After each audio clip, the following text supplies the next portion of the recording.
Not the ones who chose solitude, the ones who didn't, the ones who lie in the dark and feel the space beside them and wonder, why?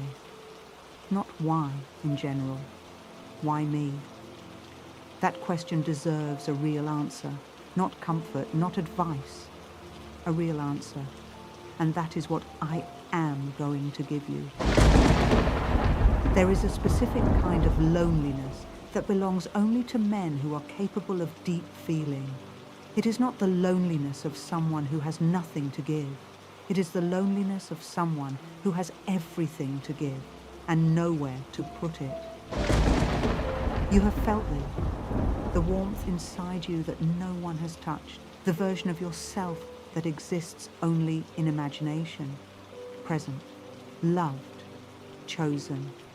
That feeling is not weakness, it is signal. The question is, what is blocking the path between who you are and what you keep almost reaching? Most men who carry this kind of loneliness do not lack love. They carry a wall they did not build consciously. Something erected it, a wound that closed wrong, a moment where showing yourself fully cost you something, and your energy remembered. Energy remembers everything. Long after the mind has moved on, long after you have told yourself you are fine, the field around you still holds the old instruction.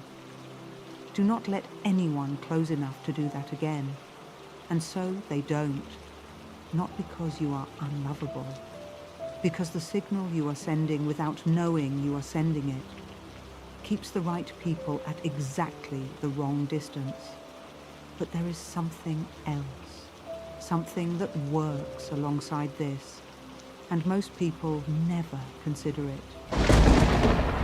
Loneliness is one of the oldest and most powerful emotional states a human being can carry, and certain forces, certain presences are drawn to it, not to relieve it, to maintain it, because a man who is isolated is a man whose energy has no place to flow, and energy that cannot flow accumulates, and what accumulates can be fed upon.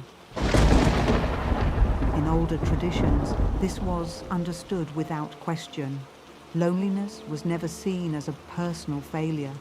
It was seen as a condition that required protection, because something tends to settle into that space, something that benefits from you staying exactly where you are, waiting, almost reaching, never arriving. Don't fear this. Naming it already weakens it. I want you to ask yourself something, and be honest. Not with me, with yourself. Have there been moments, real moments, where something real was possible? Where someone was there and something in you, not your mind, not your logic, something deeper, pulled back? Or perhaps the opposite. You reached, and what arrived was wrong. Again, the same kind of wrong as last time, wearing a different face. Patterns this consistent are never accidents. They are instructions, written in the energy you carry. And instructions can be rewritten, but first, they must be read. There is something I want you to do, not tonight if you are not ready, but soon.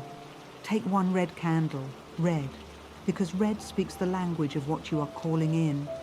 Sit alone, somewhere quiet, light it. Place your right hand over your chest, not as gesture, as contact. Feel your own warmth and say aloud, even if it feels strange, especially if it feels strange, I am not closed. I release what was built to protect me, that now only contains me. What is meant for me finds me now. The path is open. Let the candle burn for as long as feels right. Do not force the feeling. Some men feel nothing in the moment and everything the following week. The work happens in the unseen first. The visible follows. If you felt something during this video, recognition, heaviness, The urge to close it and come back later, pay attention to that. Go to the comments and write one thing. The last time you felt genuinely close to someone, when it was. What happened after? You don't have to explain, just write. I read every word. And if your situation is one that needs more than a comment, the way to reach me directly is in the description. Don't fear what you are carrying. What you are aware of can no longer own you. See you in the next video.